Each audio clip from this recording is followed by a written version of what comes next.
Olá, nerds, geeks e afins! Estamos todos aqui tribalizando no segundo episódio da primeira temporada da série O Livro de Boba Fett, exibido na Disney Plus. Pois bem, pessoal, agora sim a gente pode dizer que na série apareceu um episódio que tem aquele jeitão super característico de toda a franquia, ou seja, aquele tipo de ação onde basicamente os mocinhos estão enfrentando uma força poderosa e opressora. Pois é, claro que eu estou me referindo àquela grande sequência onde o Povo de Areia ataca lá aquele trem que fica passando e atirando neles, matando um monte de gente, né? Matando até os bantas, né? Pô, que sacanagem aquilo aí. Praticamente nem precisava, né? Vamos combinar, né? Mas, de qualquer forma, esse tipo de ação que acontece aqui nesse episódio, a gente se sente, sim, vendo um produto de Star Wars legítimo, digamos assim, né? É o tipo de ação que a gente precisava. E claro, nessa empolgação que eu tô, obviamente, né, já dá para perceber que esse episódio tá muito mais interessante do que foi a estreia. Ok, um primeiro episódio sempre tem aqueles conceitos de precisar apresentar o seu personagem, só que, como eu comentei lá no primeiro vídeo, esse personagem até traz o problema, né? De uma forma positiva e uma forma negativa, ou seja, a gente conhece, a gente desejava muito, talvez, um produto exatamente de Boba Fett. E agora que a gente tem, pô, isso virou, claro, uma dificuldade. Justamente por um lado, a gente já sabia algumas coisitas a respeito dele.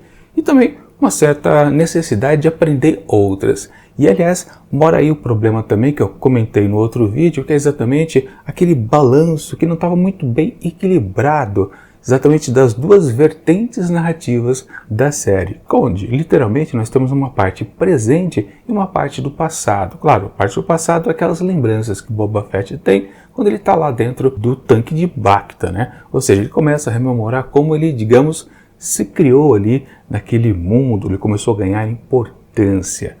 E claro, na parte presente, onde ele já está tentando lá tomar o poder do que antes foi, digamos, o poderio de Jabba, não está lá muito interessante. Sim, essas duas partes da série, ela tem um desequilíbrio muito forte. Tanto que esse episódio aqui, ele até narra essas duas vertentes de forma diferenciada.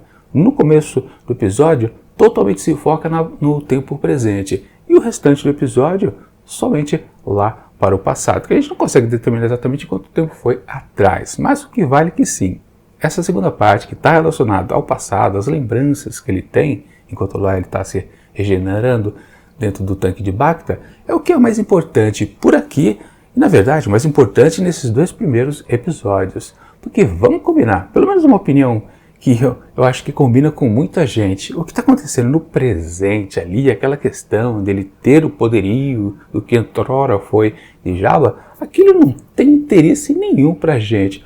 Mesmo que, nesse episódio, teve dois momentos muito interessantes. Primeiro, vamos falar então já do comecinho do episódio de hoje, né? Onde temos lá a captura, né? Que a Fennec traz lá o sujeito que ela manteve vivo, né? Daqueles atacantes, que na verdade são assassinos pagos, né? Ou seja, foram contratados realmente por alguém e eles precisavam então descobrir quem foi o mandante.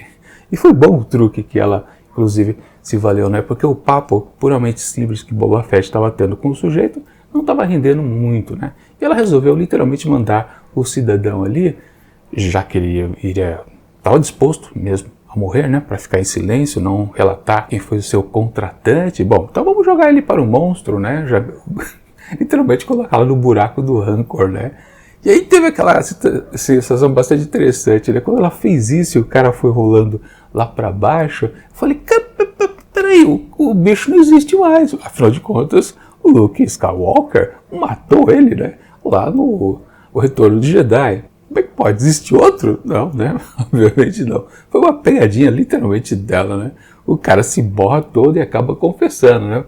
Já sabendo que ia morrer em poucos segundos, né? Porque o bichão ia comê-lo, literalmente, né?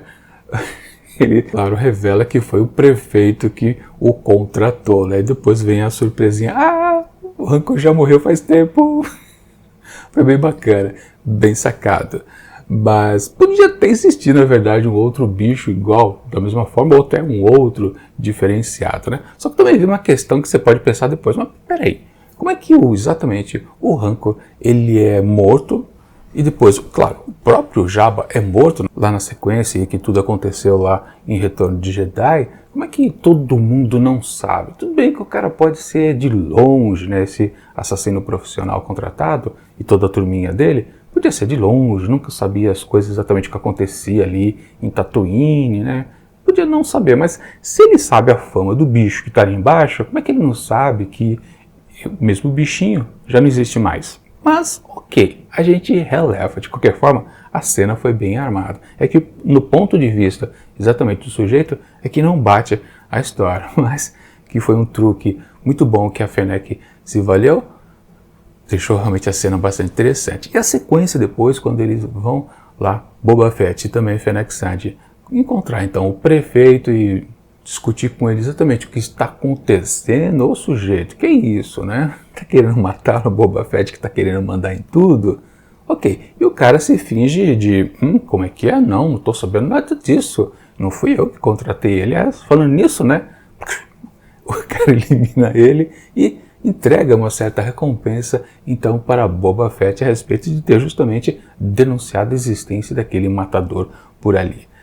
Foi digamos, uma escapadinha, né, que o prefeito deu por ali, naquelas, né? Também foi uma boa cena, uma cena de tensão. E depois a gente pode considerar que sim, a melhor cena aí do tempo presente foi justamente quando temos os gêmeos Hutt na liteira, finalmente aquela liteira apareceu, que tanto falam, né? Que é uma piada praticamente repetida o tempo todo, né? A liteira, você não chegou pela liteira e eu não sabia que você estava se aproximando, né? Uma coisa meio esquisita, mas claro, a gente entende porque tem aquele batida do tambor que realmente anuncia, né, que alguém importante está sendo conduzido sob uma liteira, né?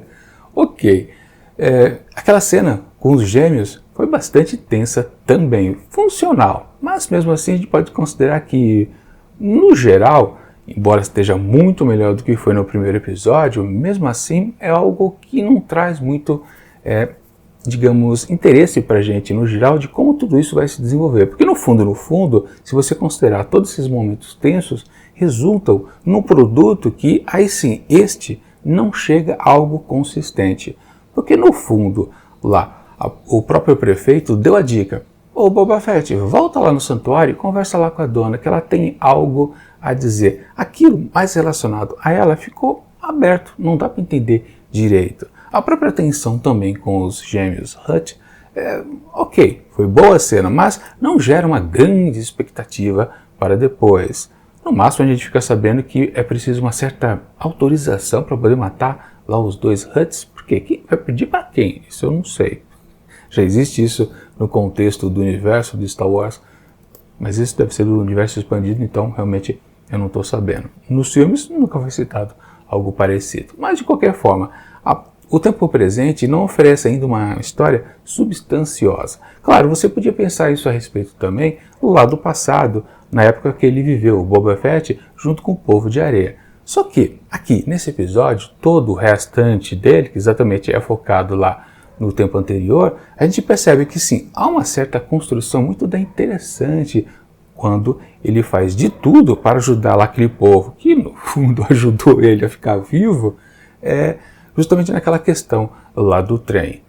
Ok, a gente pode até dizer também que é uma coisa super da simples. Na verdade, ele apenas acha uma certa oportunidade que faz uma conexão com algo misterioso que aconteceu lá no primeiro episódio.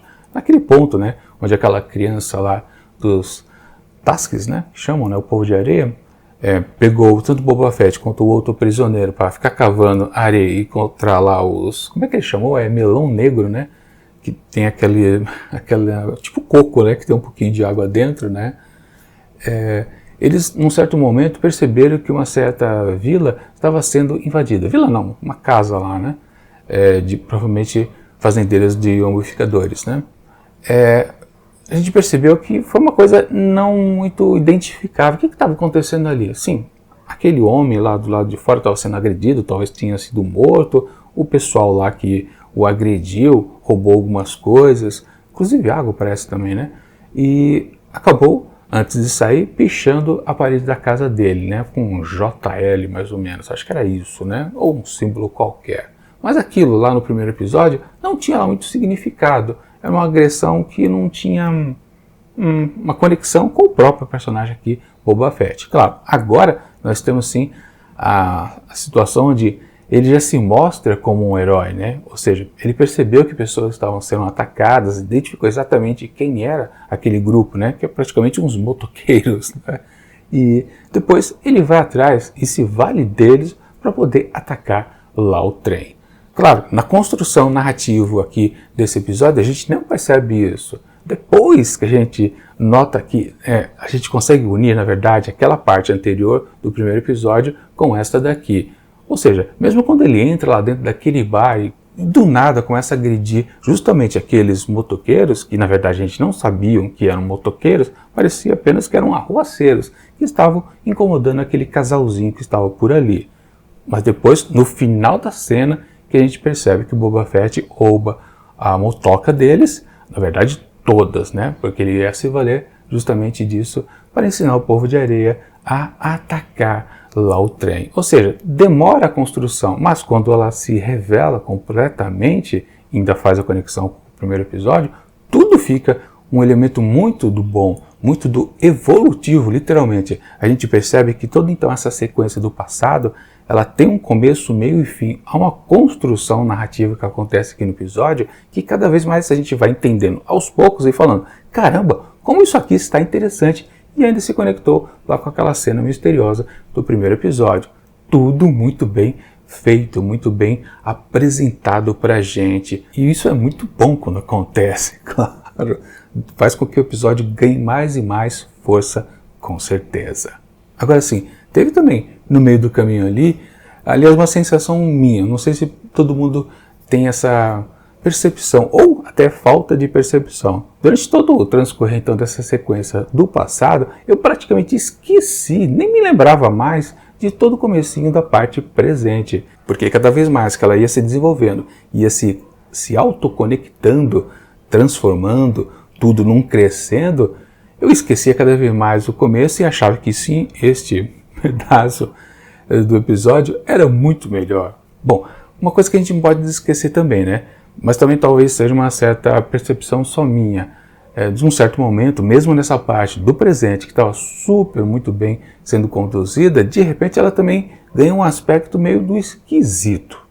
Mas a gente pode considerar coisas esquisitas também aconteceram no primeiro episódio. Bom, eu estou me referindo justamente quando eles conseguem vencer lá então aquele trem e estabelecer o certo pedágio, Boba Fett se torna praticamente um líder ali, né?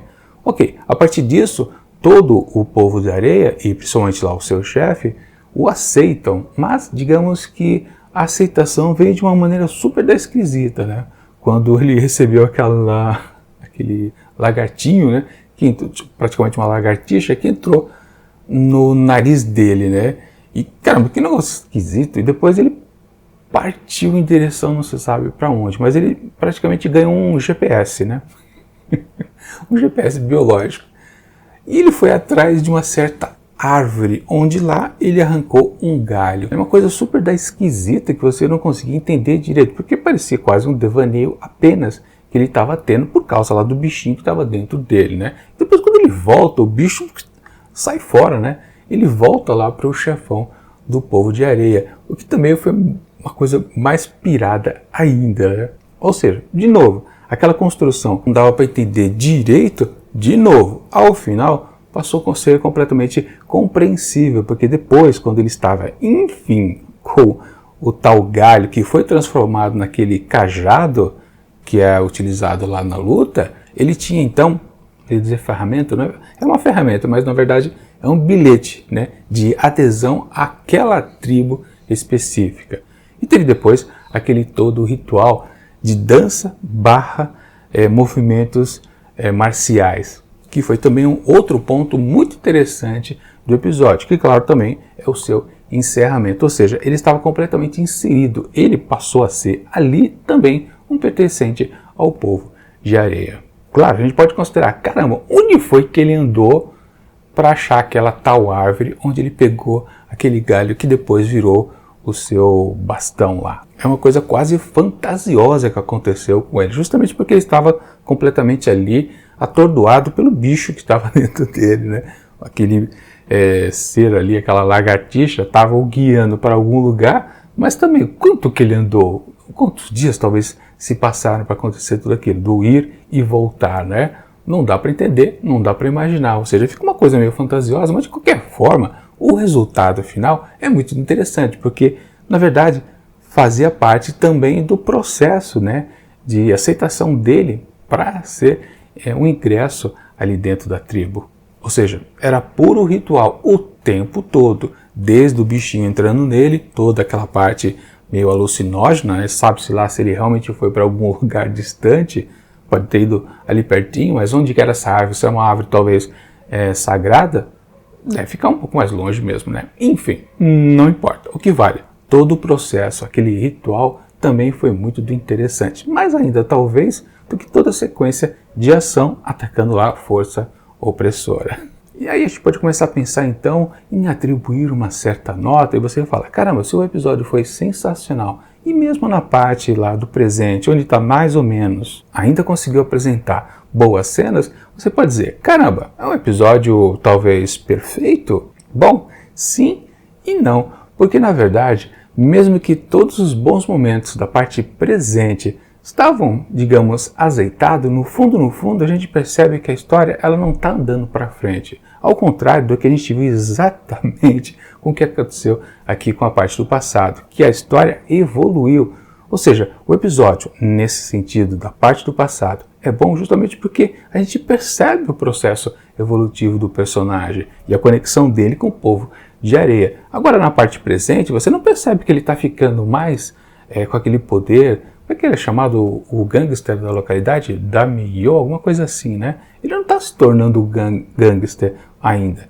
Porque tudo que ele fez, ele não foi para um passo à frente. Ele praticamente está na mesma posição que ele estava antes, no primeiro episódio. Não teve evolução alguma. Ou seja, dá para perceber que essa parte presente, mesmo tendo boas ações, aliás, cenas de tensão, não teve ação, né? Teve cena de tensão, mesmo assim, boas cenas não fazem com que essa parte do presente tenha ficado melhor do que a gente viu na semana passada. Não mesmo. Portanto, só por causa do presente que eu não digo que esse episódio é sensacional. Ainda está devendo, né? Lembrando, né, que o roteiro, tanto do passado quanto desse, foi escrito pelo João Favor. Não esqueci de comentar na semana passada, mas sempre aparece escrito aqui para vocês, né? Ou seja, ele está devendo ainda na parte presente. Isso precisa melhorar muito. E se a parte do passado for sempre evolutiva assim, pelo menos salva a série. Mas ainda está faltando realmente o equilíbrio que eu comentei na semana passada. Portanto, o episódio ele não é perfeito. Ou seja, para esse segundo episódio da primeira temporada de O Livro de Boba Fett, eu atribuo apenas quase a nota máxima, ou seja, 4,5 asteriscos. Mas aí a gente pode ficar na torcida de que no próximo, aí sim, ele consiga ser perfeito, porque realmente só falta deixar o presente muito mais substancioso, que a gente diga, caramba, isso também é Star Wars, como foi a parte do passado. Vamos ver se vocês concordam comigo e deixam aqui comentários no vídeo. E é isso.